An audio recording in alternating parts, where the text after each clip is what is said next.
Good evening and welcome to Qnews, the economic bulletin. We bring you the latest top economic stories along with expert analysis on the events and trends shaping the regional and global economy.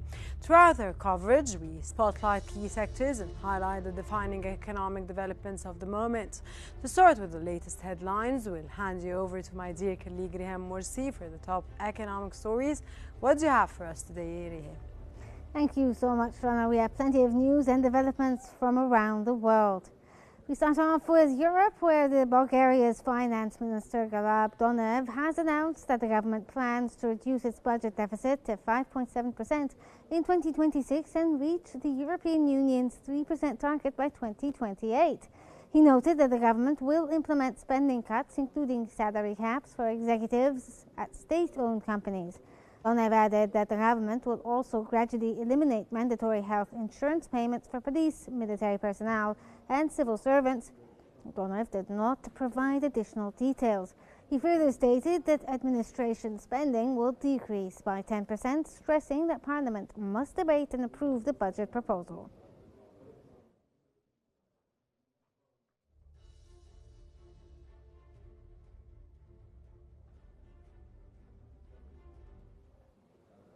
In the MENA region, Jordan's finance minister has reported that the local revenues total 3.308 billion Jordanian dinars by the end of April, unchanged from a year earlier despite regional challenges. Tax revenues reached 2.456 billion Jordanian dinars, while non-tax revenues stood at 852 million dinars. Grants rose to 96 million dinars, lifting total public revenues to 3.404 billion dinars. Government spending reached 4.09 billion dinars, including 336 million dinars in capital expenditure, up 2% year on year. Separately, the government repaid 1.25 billion Jordanian dinars in debt during the first 5 months of 2026, while raising 2.075 billion dinars through domestic treasury bonds and bill issuances. Interest payments on treasury securities totaled 427 million dinars during that period.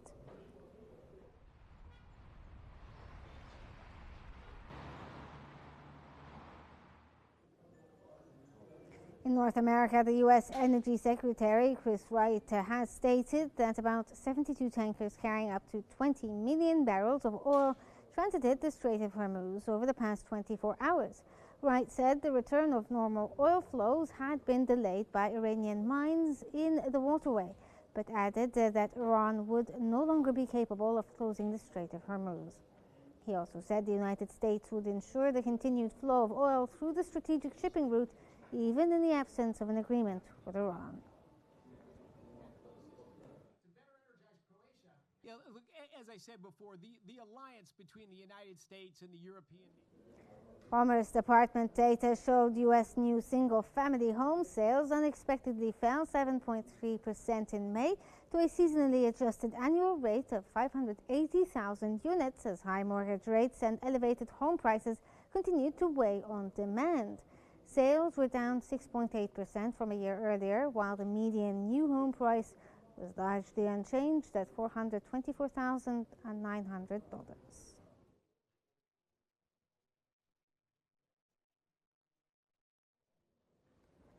Moving to Latin America, Argentine state energy company YPF has secured a $500 million investment agreement with IDB Investment, the private sector arm of the Inter-American Development Bank, to support the development of Vaca Muerta shale formation.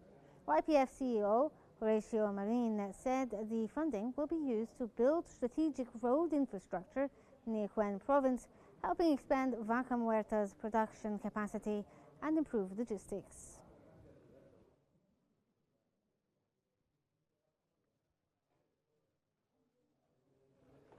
In energy, JP Morgan has lowered its Brent crude price outlook for the second half of 2026, citing weaker OECD inventory draws and softer oil demand than expected. The bank now forecasts Brent to average at $86 a barrel in the third quarter and $80 in the fourth quarter, falling to $78 by the end of 2026. JP Morgan said inventory withdrawals have lagged expectations, while demand losses have been greater than forecast. easing upward pressure on prices. Oil flows are currently around 8.6 million barrels per day and have averaged at 6.3 million barrels per day so far in June, well above April and May levels. The bank added that the market has rebalanced through a different mix of demand losses and inventory withdrawals than previously expected.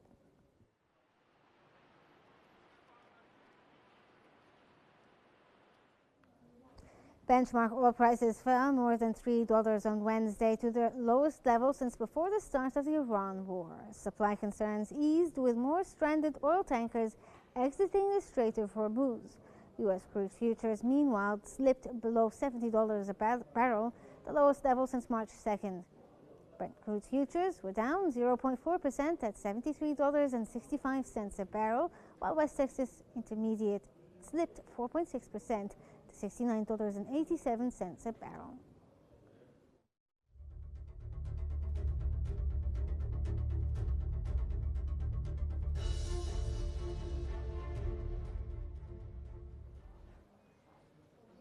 Botswana's central bank has stated that the Botswana Diamond Company plans to increase diamond production by about 20% this year to 18 million carats, up from 15 million carats in 2025, as the economy seeks to recover from the prolonged downturn in the global diamond market.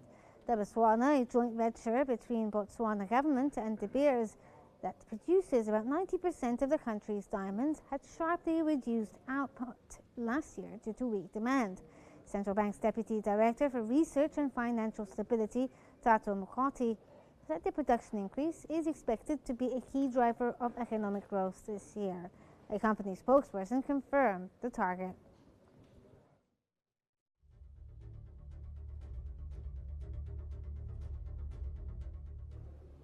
As for gold, prices fell to more than a 7-month low on Wednesday and briefly traded below the key $4,000 per ounce level due to pressures from a firmer U.S. dollar and growing expectations of interest rate hikes. Spot gold fell 2.5% to $4,006 as well as 29 cents an ounce after hitting the lowest levels since November 2025. The U.S. gold futures declined 3% to $4,023.30. The U.S. dollar firmed, making dollar-priced bullion more expensive for holders of other currencies, among other metals. Spot silver fell 5% to $58.96 after hitting its lowest level since December 2025.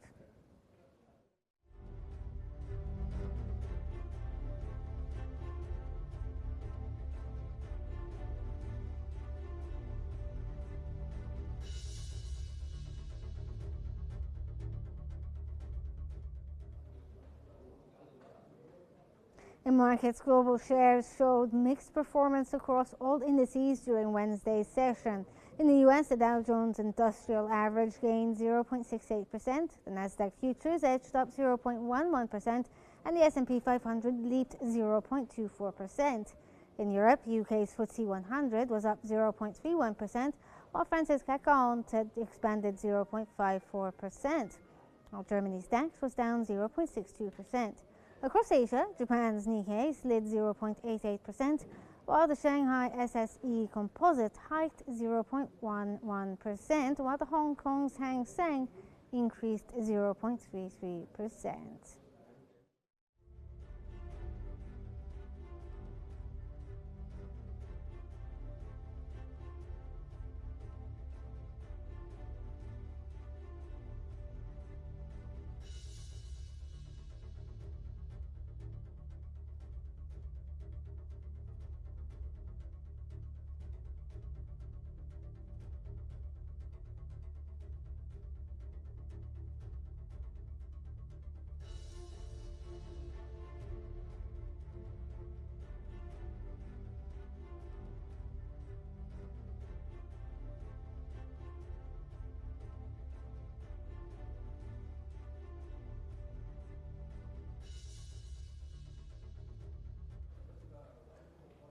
Those were the economic top stories for the hour. We now return to Rana Qasas in the studio. To you, Rana.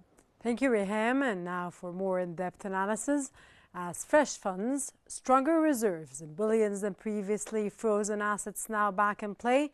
Iran's central bank is ramping up foreign currency allocations in a move aimed at stabilizing the rial, curbing inflation and boosting imports. But will this translate into lasting market confidence and economic relief? Let's take a closer look.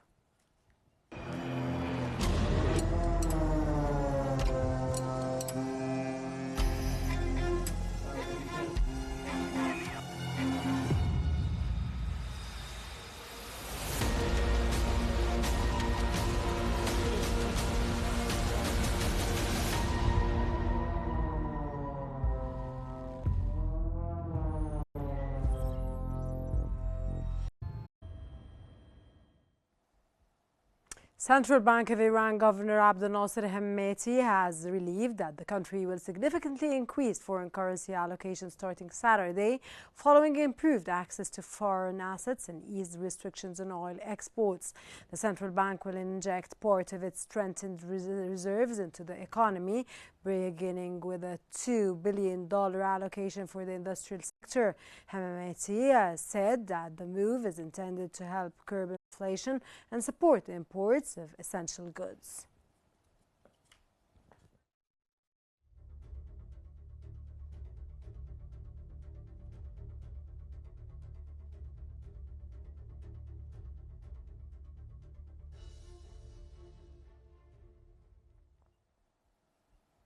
Moreover, Governor Abdel Nasser Hemeti has also announced that Iran may use part of the previously frozen assets released under its agreement with Washington to purchase essential goods, including agriculture projects. According to Hemeti, around $12 billion of Iran's assets have been allocated for the purchase of essential goods and medicine under the agreement, potentially allowing Iran to use other financial resources for other purposes. However, he emphasized that the agreement does not require Iran to purchase American products and that Tehran remains free to choose its suppliers.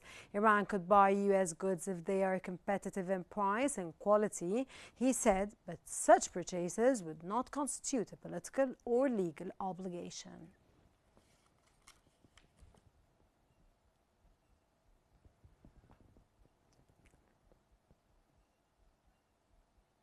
For further analysis, we're joined from London by political and economic analyst Babak Emamian. Welcome, sir, to Qnews, and it's a pleasure to have you with us. Sir, how significant is Iran's decision to increase foreign currency allocations, and what impact could it have on the stability of the Iranian rial in the short term? Well, good afternoon to you, and thank you for your question. First of all, we have to look at it that right now the Iranian economy is in despair. It is almost on the verge of collapse. So a hard currency injection into it in forms of US dollar would be a good news. But this is not what is happening. I don't think we're actually seeing hard currency in form of US dollar being injected directly into the economy. But it's more in terms of buying items from US in forms of wheat and soya beans and other goods. So right now, I think this is what the central bank governor is trying to do, is inject some confidence into the economy than actually cash into the economy. To what extent can the release of previously frozen assets ease foreign exchange pressures and improve liquidity in Iran's currency markets, sir? Well, let's take the two extreme cases. If there was this total relief and the frozen assets were released, we are talking about in excess of 200 billion, maybe 300 billion. The extreme case would be none of it's released. So we have both. We are not clear. Most definitely, the possibility of all of it being unfrozen, a release of all the cash, or all the frozen assets, or access to all the funds is almost like zero.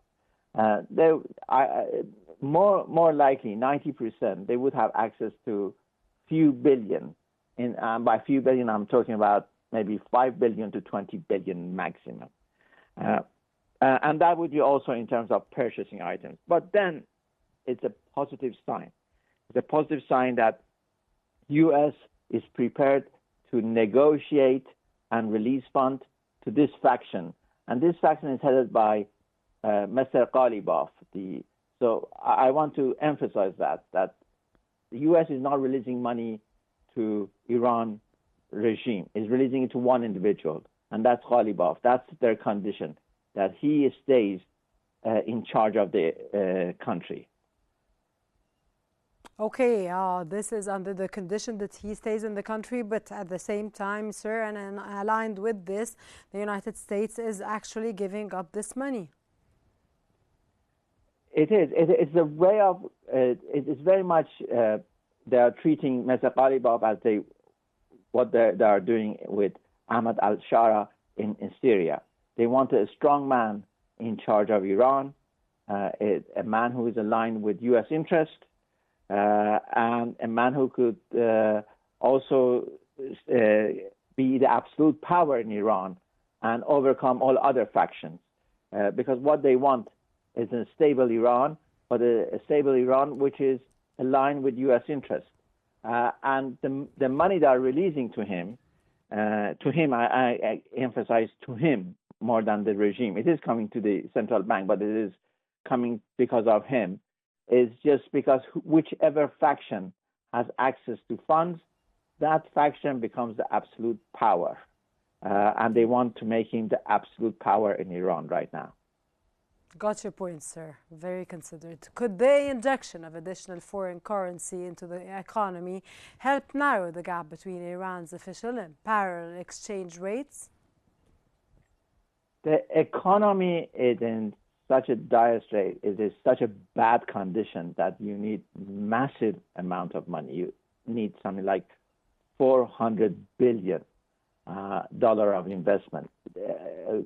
5 years ago, the oil ministry was talking about $400 billion of investment in Iran oil and gas industry, because the investment in that sector, which is the most profitable, has been neglected for such a long time. So right now, Iran needs, anything up to $1 trillion of investment for its economy to recover. But then again, any money coming to any economy is good. It's better than no money coming. And for a couple of months, absolutely no money came into this economy. Then their economy is going to get better, sir. It's not devastated like you mentioned at the beginning of the conversation. Of course, when money comes in, the economy will get better. But for the economy to become a reliable, prosperous, and a good economy, it would take, a huge amount of investment. And as I mentioned, up to $1 trillion of investment. From London, that was political and economic analyst Babak Imamian. Thank you very much for joining us on Qnews, sir, and it's a pleasure to have you and for your time. Now we turn to our fans' favourite. His attention remains on the 26th FIFA World Cup. The tournament is more than a global sporting event. It is one of the biggest businesses in football. And this year, a new addition on the pitch has created a new opportunity off it. Hydration breaks, introduced for player welfare, are new, becoming part of the battle for advertising revenues.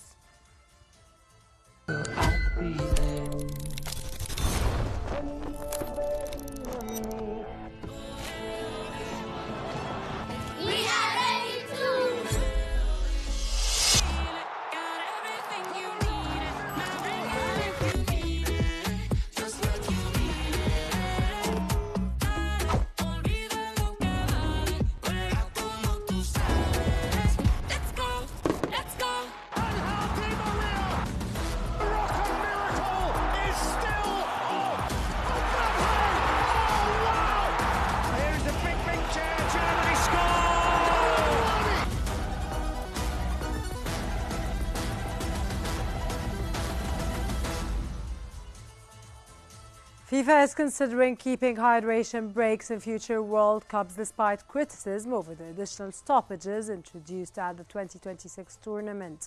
FIFA President Gianni Infantino said the breaks improve player recovery and maintain match intensity, while the governing body will assess the experience before making a final decision. The move has sparked debate among fans, with some questioning whether the stoppages could affect the tradition of flow of football or create a new commercial opportunity through broadcast interruptions. FIFA rejected claims that the breaks were introduced to increase advertising revenue, saying broadcasting deals were agreed before the decision. FIFA would dictate to the British government who to let in the country. What looks like a simple hydration break on the pitch has become one of the World Cup's newest commercial opportunities. Introduced as a player welfare measure, the extra stoppages have created new advertising inventory during live matches, opening another revenue stream for broadcasters. The opportunity is especially clear in the United States. Fox Sports has reportedly been selling sponsorship around hydration breaks, with some estimates putting the value at around $750,000 per break. With 104 matches in the 2026 tournament and hydration breaks appearing in every game, the commercial value adds up quickly. But not every broadcaster is benefiting in the same way. In the UK, ITV has largely stayed away from the trend, not because of football culture, but because of regulation. Under rules set by the UK media regulator Ofcom, broadcasters face limits on the amount of advertising they can show each hour. For ITV, adding commercials during hydration breaks would not create significant additional revenue. It would simply shift advertising from other parts of the broadcast, such as halftime. The result is a clear example of how the World Cup product can create completely different commercial outcomes depending on the market. FIFA says the breaks were introduced for player welfare and sporting consistency, not advertising. It also says it is not directly earning extra money from the new slots, since broadcast agreements were signed before the tournament. But analysts say the financial impact could come later. If broadcasters can generate more revenue from showing the World Cup, the tournament becomes more valuable when FIFA negotiates future media rights deals. The debate now is whether fans will accept this new model. While some supporters have criticised the stoppages, there has been limited backlash so far. And in sports business, that may be the most important signal, because once a new revenue stream proves successful, it rarely disappears. The hydration break may have started as a measure to protect players, but it is quickly becoming another way to monetize the world's biggest sporting event. To help us understand the wider implications of visa and access challenges at the World Cup, we're joined from London by sports business expert and CEO of International Sports Consulting, Nick Robinson. It's a very warm welcome, sir, to have you with us on Qnews today, and hope, of course, you're enjoying this amazing tournament.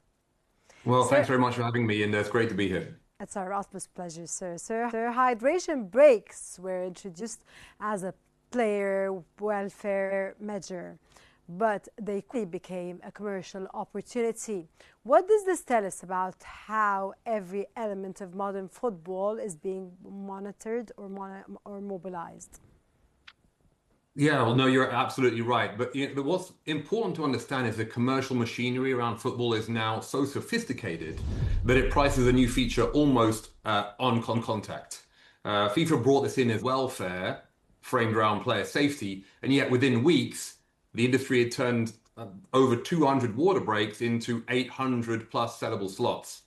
And the commercial side now is really quite significant, which we will play out over the course of the tournament and in future rights negotiations.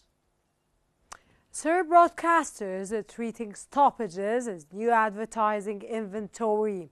How significant is this kind of revenue opportunity compared with traditional football advertising? Well, the headline number that is being flagged around is enormous, but it's the type of industry that is a real story. Traditional football ad slots sit outside of the match, pre-match, halftime, full-time, and in many markets you can't interrupt play, so it's capped. But the break created new in-play inventory that doesn't cannibalize the old slots. So the scale is over $250 million from ad breaks alone, and some estimates over 500 million against Fox News' Fox Sports 485 million for the entire tournament. Sir, the same World Cup creates different commercial outcomes depending on the market. I give you an example, Fox in the United States versus ITV in the UK due to advertising regulations. How much do regulations shape the business value of sports rights? Well, the value of sports rights is never just the audience. It's the audience multiplied by what the regulator lets you do with it. So in the US, for example, Fox has got no cap. So every single break becomes revenue. Whereas in England, where we're based, Ofcom holds ITV to an average of around 7 minutes worth of adverts per hour. So if ITV use the hydration breaks as adverts, they would essentially just be moving the ads out of halftime or pre-game. So it's the same minutes with no real net gain. Meanwhile, the BBC can't do it at all because it has no advertising. So in Britain, the breaks are commercially dead and they're really just down to the regime. Okay, you're discussing Britain and the United States. What about other countries, sir?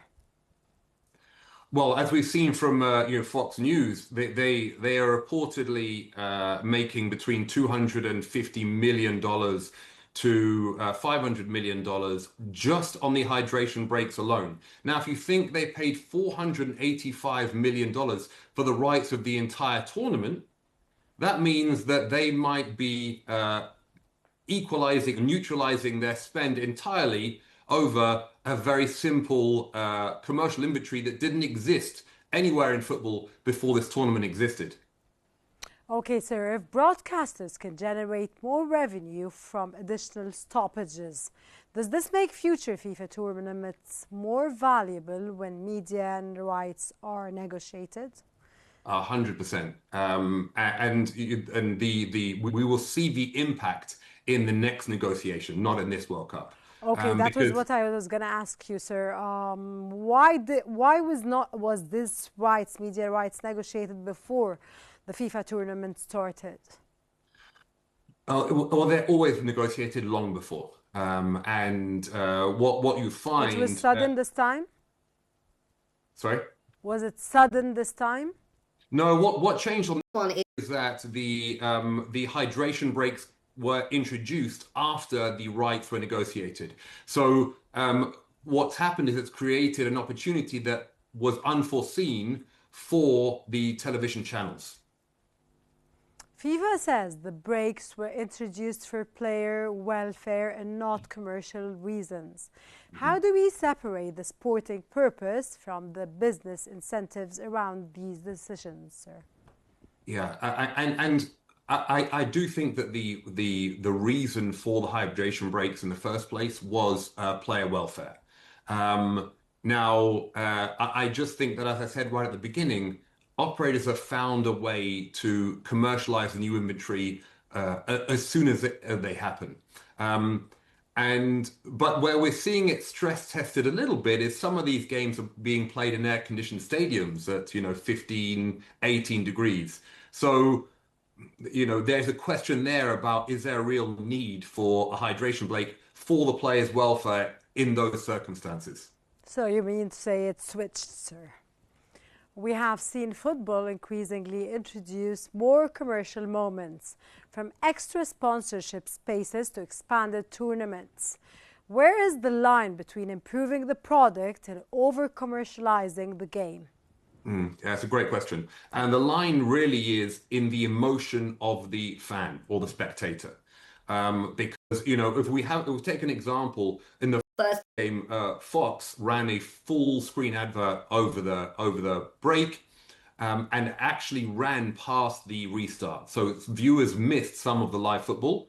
And what happened as a result of that is that many of the fans switched immediately to Telemundo, where the commentators openly said they'd rather show fans the hydration break than promote the corporate direction of football. So we saw then Fox's reaction for the next game was to have a split screen. So you could still see the hydration breaks and some football content, but they were also showing adverts at the same time. So you see, the market itself drew the line there rather than any regulator. Sir, looking ahead, do you expect hydration breaks to remain a permanent feature of major football tournaments? I think that is the question that everybody is thinking right now. And in some form, yes, because when you're seeing a $250 million valuation of new inventory that didn't exist before, it's very hard to close that door again afterwards.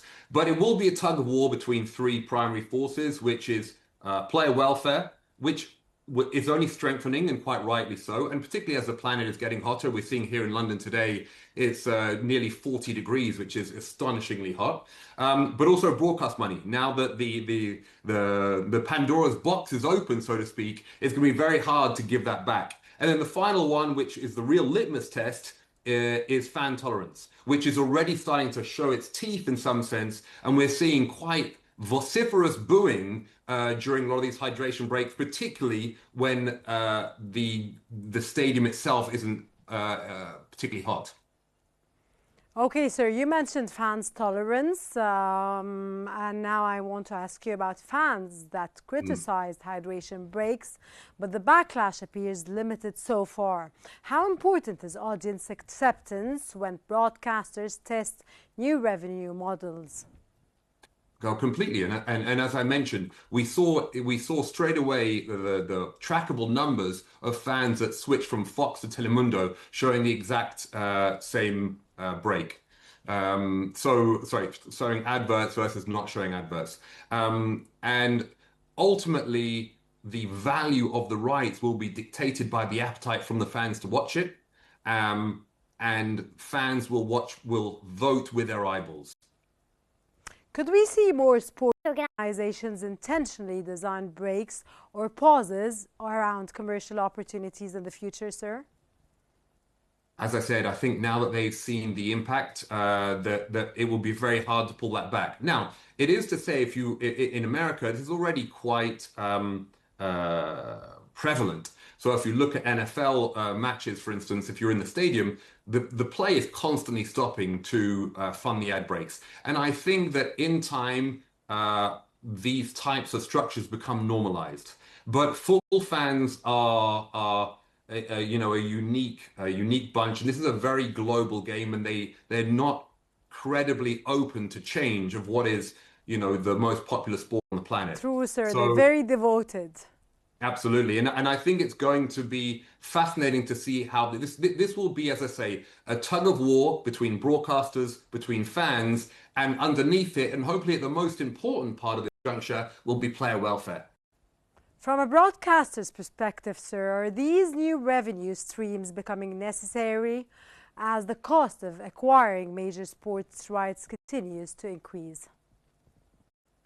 Look, I think that what is undoubtable is that if hydration breaks are involved, then the FIFA, the home countries, will be able to charge a higher amount for the hosting of the tournament, it really depends on the infrastructure within the country hosting. So in America, for instance, they already had quite advanced and quite developed NFL stadiums that were able to host these. But if we see football going into new territories where there is going to be an insignificant amount of infrastructural investment, then absolutely they're going to look to try and claw back as much of the value that they are investing into the tournament as they possibly can. So I think it will depend really on the host nation.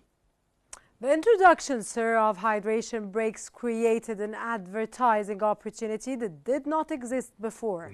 Does this show how modern sports are increasingly designed around commercial value? Oh, absolutely. I mean, we've seen that, we've seen that more and more. We look at the numbers. You mentioned that it didn't exist before. Okay, so there are now across the tournament 208 actual break stoppages, all of which will be monetized. And in your reporter said earlier that the charge is $750,000 from Fox per 30-second spot. So, as I say, that is sits between 250 million and 485 million for US rights, which is going to be, incredibly hard to put that back in the box, so to speak.